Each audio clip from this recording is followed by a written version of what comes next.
Pinterest art. I have just been hanging out here with all of your birds. Over spring break, I was able to get all of them finished up and plastered. So if you had a few little spots that were still missing or still unfinished, they are all done now. So they all look like this. They are all so fun and have some really interesting little personalities and little parts to it. I love this one and its little horns up there.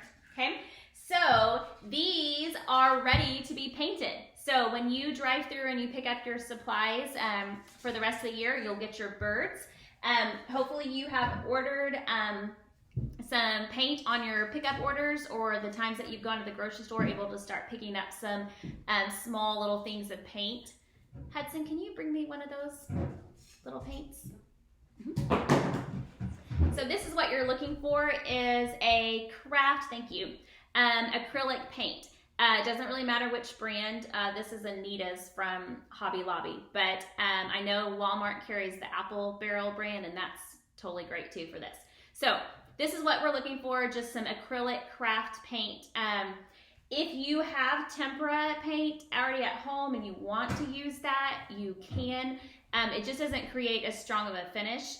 It dries real powdery, and so sometimes it can kind of start to flake off, especially on sculptures. So if you have the option, go ahead and pick up some acrylic paint.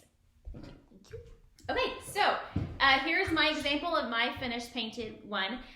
So remember, we're going for bright, fun colors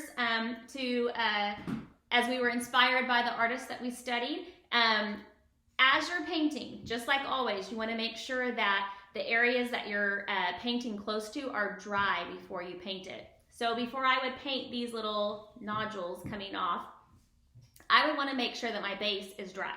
So I would paint my base first, make sure it's dry. Remember, you can always use a hair dryer on a low heat, and that will kind of help speed up that process. So you might have that next to you in your workspace.